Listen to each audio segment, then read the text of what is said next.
श्री कृष्ण की लीलाओं की जब भी बात होती है, रास लीला का जिक्र जरूर आता है। इसे सबसे दिव्य, सबसे अद्भुत लीला माना जाता है। पर एक सवाल है जो अक्सर मन में उठता है, ये दिव्य लीला सिर्फ और सिर्फ एक ही जगह पर क्यों हुई? आज हम इसी गहरे रहस्य को समझने की कोशिश करेंगे। तो सवाल सीधा है, रास लीला सिर्फ वृंदावन में ही क्यों?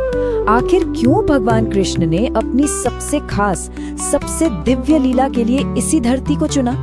क्या ये बस एक इत्तेफाक था या इसके पीछे कोई गहरा, बहुत गहरा आध्यात्मिक मतलब छिपा है? चलिए मिलकर इस सवाल का जवाब ढूंढते हैं। तो जवाब ढूंढने के लिए सबसे पहले हमें उस जगह को समझना होगा जहाँ ये सब हुआ, वो मंच जहाँ ये दिव्य लीला रची गई, यानी कि वृंदावन।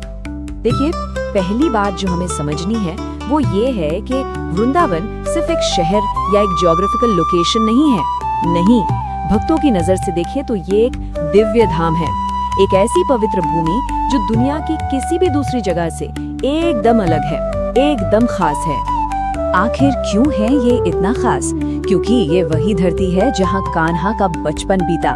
सोचिए, इसी जमीन पर उन्होंने ग्वाल बालों के साथ खेल खेले, यही उन्होंने अपनी गायें चराई और यही अपनी मनमोहक बांसुरी की तान छिड़ी।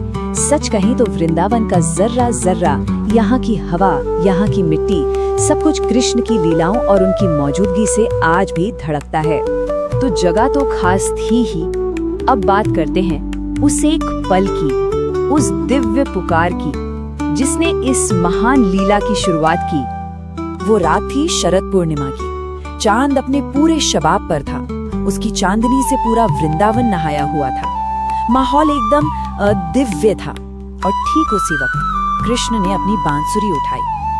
कहते हैं उस बांसुरी से जो धुन निकली वो इतनी मधुर, इतनी जादुई थी कि उसे नजरअंदाज करना नामुमकिन था।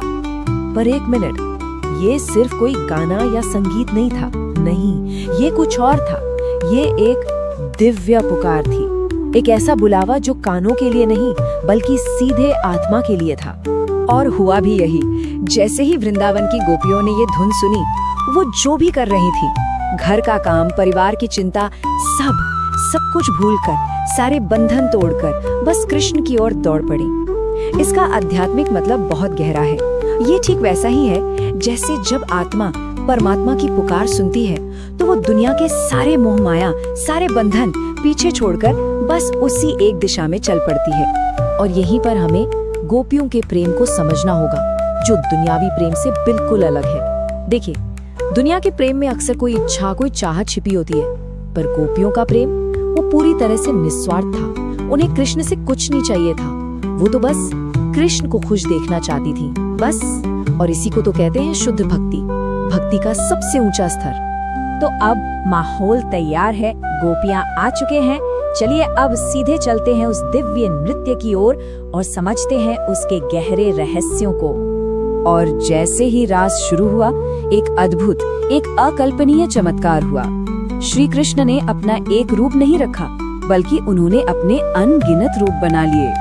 सोच कर देखिए, वहाँ जितनी भी गोपियां थीं, हर एक के साथ एक कृष्ण नाच रहे थे। और सबसे बड़ी बात, हर एक गोपी को यही लग रहा था कि कान्हा सिर्फ और सिर्फ उसी के साथ है।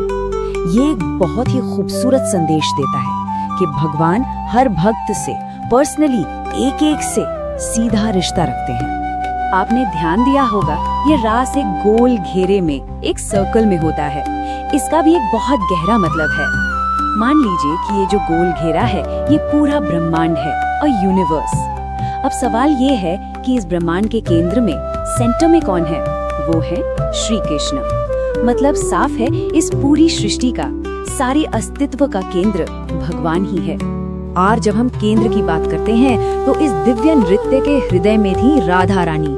उनका प्रेम वो भक्ति की पराकाष्ठा है। मतलब एक ऐसा प्रेम जहाँ अपनी खुशी का कोई मतलब ही नहीं, जो कुछ है वो कृष्ण की खुशी है। इसीलिए तो राधा कृष्ण का प्रेम दिव्य प्रेम का सबसे बड़ा, सबसे पवित्र उदाहरण माना जाता है। तो हमने जगह को समझा, पुकार को समझा और नृत्य के प्रतीक को भी समझा।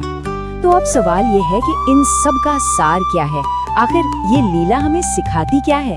इसकी सीखें बहुत सीधी लेकिन बहुत गहरी है। पहली बात, भगवान हर भक्त से व्यक्तिगत तौर पर प्यार करते हैं। दूसरी बात, सच्ची भक्ति वही है जो निस्वार्थ हो, जिसमें सिर्फ देना हो, लेना कुछ नहीं। और तीसरी और सबसे जरूरी बात, भगवान के सबसे करीब पहुंचने का रास्ता एक शुद्ध, एक पवित्र दिल से होकर जाता है।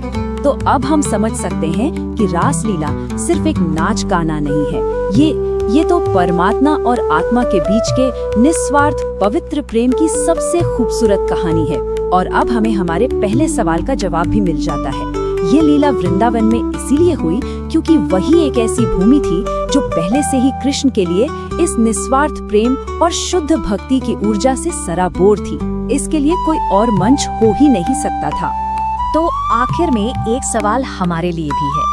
दिव्य प्रेम की ये सदियों पुरानी कहानी आज हमारे जीवन के लिए क्या मायने रखती है? ये सोचने वाली बात है।